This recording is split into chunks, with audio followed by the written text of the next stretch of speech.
السلام علیکم ناظرین، ہائی ٹیک نیوز کے نیشنل اور انٹرنیشنل خبروں میں آپ کا خیر مقدم ہے۔ میں ہوں نیہا خان۔ نظر ڈالتے ہیں آج کی اہم خبروں پر۔ کانگریس صدر ملکارجن کھڑگے نے چہارشنبے کو بھارتیہ جنتا پارٹی کی قیادت والی مرکزی حکومت پر حملہ کرتے ہوئے کہا کہ وزیر اعظم نریندر مودی نے پارلیمنٹ کو مبارکباد دینے اور تالیاں بجانے کا پلیٹ فارم بنا دیا ہے اور یہ قابل قبول نہیں، اس لیے عوام سے جڑے مسائل کو اٹھانے کے لیے کانگریس پارٹی کو عوام کے درمیان جانا ہوگا۔ کھڑگے نے یہ بات کانگریس کے سابق صدر راہل گاندھی کی بھارت جوڑو نیائے یاترا اور آئندہ لوک سبھا انتخابات کے تناظر میں یہاں منعقدہ پارٹی کے مرکزی عہدیداروں کی میٹنگ میں کہی ہے۔ اپنی افتتاحی تقریر میں انہوں نے عام آدمی کے مسائل پر توجہ نہ دینے پر، منتخب اپوزیشن اراکین کو آواز اٹھانے سے خاموش کرنے پر بی جے پی کو نشانہ بنایا۔ انہوں نے کہا ہے کہ وزیر اعظم نے پارلیمنٹ کو مبارکباد دینے اور تالیاں بجانے کا پلیٹ فارم بنا دیا اور یہ قابل قبول نہیں، اس لیے ہمیں عوام سے جڑے مسائل کو اٹھانے کے لیے عوام کے درمیان جانا پڑے گا۔ ایک ملک ایک انتخاب معاملے پر کووند کمیٹی نے عوام سے مشورے طلب کیے تھے اور بذریعہ ای میل مشورے ملنے شروع بھی ہو گئے ہیں۔ میڈیا رپورٹس کے مطابق اب تک سابق صدر جمہوریہ رام ناتھ کووند کی صدارت والی اعلیٰ سطحی کمیٹی کو عوام نے 5000 سے زیادہ مشورے ای میل سے بھیجے ہیں۔ دراصل کووند کمیٹی نے گزشتہ ہفتے ایک پبلک نوٹس جاری کیا تھا جس میں عوام سے گزارش کی گئی تھی کہ وہ ملک میں ایک ساتھ انتخاب کرانے سے متعلق موجودہ قانونی و انتظامی ڈھانچے میں مناسب تبدیلی سے متعلق مشورے دیں۔ نوٹس میں یہ بھی بتایا گیا ہے کہ 15 جنوری تک حاصل مشوروں پر ہی کمیٹی کے ذریعے غور کیا جائے گا، یعنی عوام کے پاس ابھی مزید 5 دن ہیں اور وہ کمیٹی کو بذریعہ ای میل یا پھر کمیٹی کی ویب سائٹ پر اپنا مشورہ بھیج سکتے ہیں۔ دہلی شرح پالیسی کے مبینہ گھوٹالے کیس میں جیل میں قید عام آدمی پارٹی کے راجیہ سبھا ایم پی سنجے سنگھ اور دہلی کے سابق نائب وزیر اعلیٰ منیش سسودیا کو آج عدالت میں پیش کیا گیا۔ یہ پہلا موقع ہے جب دونوں لیڈروں کو ایک ساتھ عدالت میں پیش کیا گیا۔ عدالت نے دونوں کی عدالتی تحویل میں 20 جنوری تک توسیع کر دی ہے۔ خیال رہے کہ عام آدمی پارٹی ایم پی سنجے سنگھ اس وقت دہلی شرح پالیسی کیس میں جیل میں قید ہیں۔ سنجے سنگھ کو انفورسمنٹ ڈائریکٹوریٹ نے 4 اکتوبر کو ایکسائز پالیسی کے مبینہ کیس میں گرفتار کیا تھا۔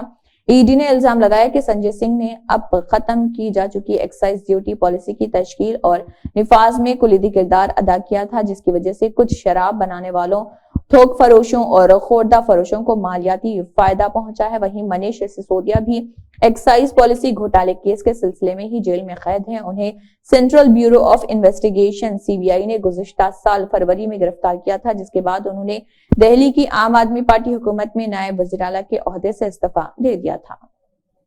انڈین نیشنل کانگریس نے بدھ کو اپنی مجوزہ بھارت جوڑو یاترا کے حوالے سے پیمفلٹ اور ویب سائٹ اور نیائے یودھیا تحریک متعارف کرا دی ہے۔ پیمفلٹ میں یاترا کے مقصد، روٹ اور میپ کی اطلاع دی ہے۔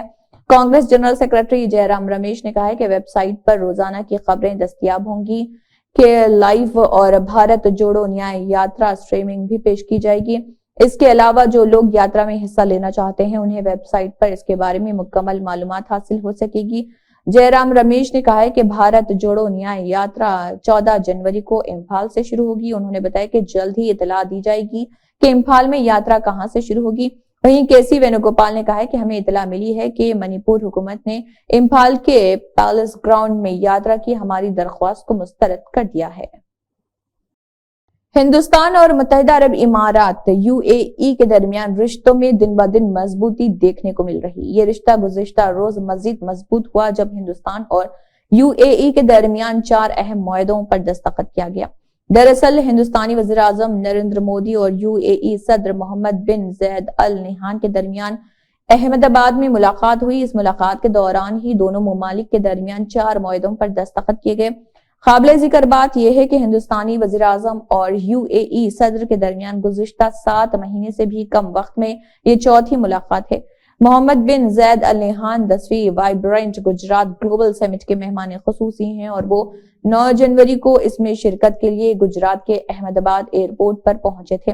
وہاں پی ایم مودی نے ان کا استقبال کیا تھا اور پھر دونوں لیڈران نے بوقت شام ایک روڈ شو میں بھی شرکت کی تھی۔ سپریم کورٹ نے دوسرے قومی عدالتی تنخواہ کمیشن کی سفارشات کو قبول کرتے ہوئے اس کے نفاذ کی نگرانی کے لیے تمام ہائی کورٹس میں ایک کمیٹی تشکیل دینے کا حکم دیا ہے۔ Chief justice D Y Chandrachud اور جسٹس جے بی پارڈیوالا اور منوج مشرا کی بینچ نے کہا ہے کہ یہ تشویشناک بات ہے کہ دوسری خدمات کے افسران نے 1 جنوری 2016 تک اپنی سروس کی شرائط میں ترمیم کا فائدہ اٹھایا، لیکن ایسے معاملات جو جوڈیشل افسران سے متعلق ہیں وہ مسائل 8 سال بعد بھی حتمی فیصلے کے منتظر ہیں۔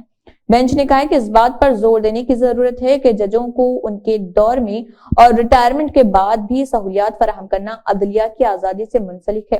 بینچ نے تشویش کا اظہار کرتے ہوئے کہا کہ سروس سے ریٹائر ہونے والے ججوں کے پینشنرز یا انتقال کر جانے والوں کے اہل خانہ بھی حل کے منتظر ہیں۔ وزیر اعظم مودی نے ان تمام ممالک کا شکریہ ادا کیا ہے جو وائبرنٹ گجرات گلوبل سمٹ میں حصہ لینے آئے۔ اس موقع پر انہوں نے کہا کہ ہم نے ایک ہدف مقرر کیا، جب تک ہندوستان اپنی آزادی کے 100 سال کا جشن منائے گا تب تک وہ ترقی پذیر ملک نہیں بلکہ ترقی یافتہ ملک ہوگا۔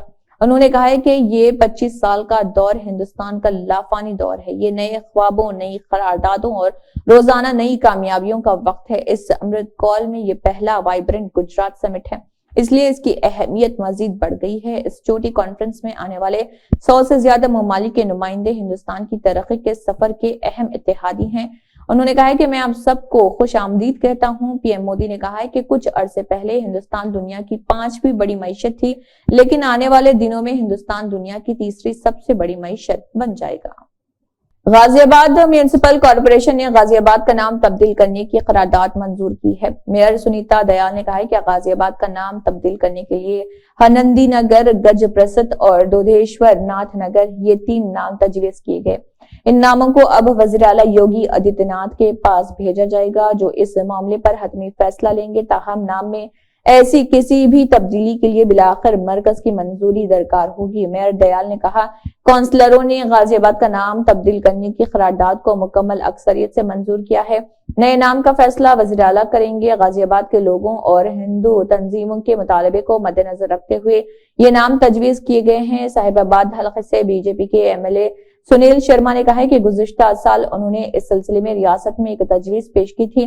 اسمبلی اس میں غازی آباد کا نام بدل کر گج پرست رکھنے کا مشورہ دیا گیا تھا۔ اتر پردیش حکومت نے مدرسے کے اساتذہ کے اعزازیے کو روک دیا ہے جس میں اکھلیش حکومت کے دوران اضافہ کیا گیا تھا۔ پہلے مرکزی حکومت نے مدرسے کے اساتذہ کا اعزازیہ روک دیا تھا اور اب یوگی حکومت نے بھی اس پر روک لگا دی ہے۔ رپورٹ کے مطابق اب مرکزی حکومت اور ریاستی حکومت کی طرف سے مدرسے کے اساتذہ کو کوئی اعزازیہ نہیں دیا جائے گا۔ اس فیصلے کے بعد مدرسے کے تقریباً 25,000 اساتذہ کا اعزازیہ ختم ہو گیا ہے۔ معلومات کے مطابق مدرسہ ماڈرنائزیشن اسکیم جو 1993 تا 94 سے چل رہی ہے، مرکزی حکومت کی اسکیم ہے۔ اس کے تحت مدرسے میں ہندی، انگریزی، سائنس، ریاضی اور سماجی علوم پڑھانے کے لیے اساتذہ کا تقرر کیا گیا تھا۔ سال 2008 میں مدرسے میں معیاری تعلیم کی فراہمی کی یہ اسکیم چلائی جانے لگی۔